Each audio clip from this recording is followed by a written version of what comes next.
في الفيديو اللي فات هدرنا على الماتش التاريخي اللي غيكون بين الأسود ضد الطواحين الهولندية، ولكن واش عمرك سولت راسك هاد هولندا منين جابت هذيك الماكينة الكروية؟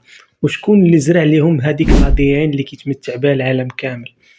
الجواب كيبدا وكيسالي عند سمية وحدة اللي هو يوهان كرويف، الراجل اللي ما كانش غير كيلعب كرة ولكن كان كيموتيفيها وكيشكلها بحال السحر. اليوم غنعطيكم الوجه الآخر لكرويف، معلومات غابرة وقاصحة غتخليك تشوف هاد العبقري بطريقة أخرى. كلشي كيعرف أن كرويف كيلبس الرقم 14 الأسطوري، ولكن اللي ما كيعرفوش الأغلبية هو أن كرويف كان مريض بالخرافات والفعل كيف ما كيقولوا المغاربة. في البدايات ديالو مع أياكس كان كيلبس الرقم 9. واحد النهار 1970 صاحبه في الفرقة جيري توضر ليه التوني ديالو قبل الماتش. كرويف بالتمغربي ديالنا تهلا في صحيبه وعطاه داك التوني اللي فيه الرقم 9 ديالو، وهز اول قميص قدامه اللي في المستودع وكان هو الرقم 14. اياكس ربحوا داك الماتش بسهوله، ومن تما كرويف حلف لحيد داك الرقم واعتبره هو الرقم الحظ المطلق، لدرجه فرض على الاتحاد الهولندي يخليوه يلبسه حتى في كاس العالم 74. واخا هولندا كانت كتعطي الارقام بالترتيب الابجدي ديال السميات من غير المعلومه ديال الرقم 14. كرويف كان كيحسب لهم انه غاب على كاس العالم 1978 في الارجنتين حيت كان مخاصم مع الاتحاد الهولندي على الفلوس، ولكن هاد الشيء راه غلط. الحقيقه بقات مخبيه 30 عام حتى اكتشفها كرويف براسو قبل ما يموت في 1977 فاش كان عايش في برشلونه. دخلت عليه عصابه مسلحه حتى للدار، ربطوه هو والزوجه ديالو ولادو تحت تهديد السلاح وكانوا غيخطفوهم. العائله عاشت شهور تحت الحراسه الامنيه المشدده والبوليس كينعس معاهم في الدار. كرويف قال باش ما تمشيش تلعب كاس العالم في العالم الاخر اللي هو الارجنتين وتخلي عائلتك مهدده بالقتل، مستحيل. هذه الحادثه هي اللي حرمت هولندا من مونديال 78 وحرمت العالم من رقصة كرويف الأخيرة.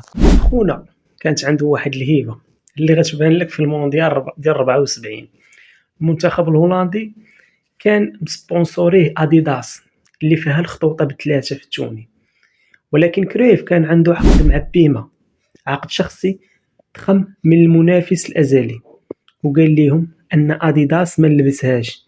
الاتحاد الهولندي في الاخر لقاو ليه حل هارب. اديداس صدعات واحد القميص خصيصا بكرويف بوحدو فيه جوج الخطوطه ماشي ثلاثه. تخيل خينا فرض الشروط ديالو على الدوله وعلى شركه عالميه.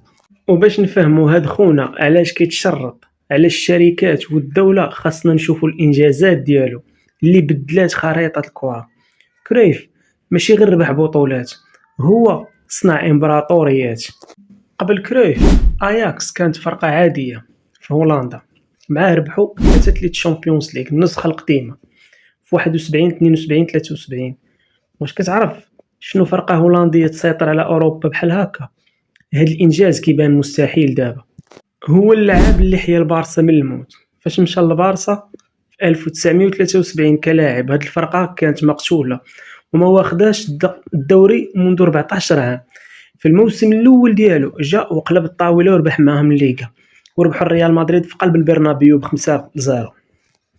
واخا هولندا خسرت الفينال ضد المانيا، كرويف دا جائزه افضل لاعب في المونديال، وابتكر واحد اللقطه اللي كتسمى تيرن كرويف ضد السويد اللي اليوم كاع الدراري في الزنقه كيتعلموها، وهي هذه اللقطه اللي كتشوفوا. كرويف كان هو اول لاعب في التاريخ كيربح 3 لي بالون دور ديال الكره الذهبيه في ذاك الوقت. هادشي كان كيتسمى اعجاز كروي. كرويف ما حبش كلاعب بل كمدرب، رجع برشلونة هو فريق الاحلام وربح لهم دوري الابطال اول مره في التاريخ ديال النادي في 92. يعني حرفيا تاريخ برشلونة الحديث كامل كيدور في الفلك ديال هذا الراجل هذا. وتهلاو ونشوفكم في فيديو جديد.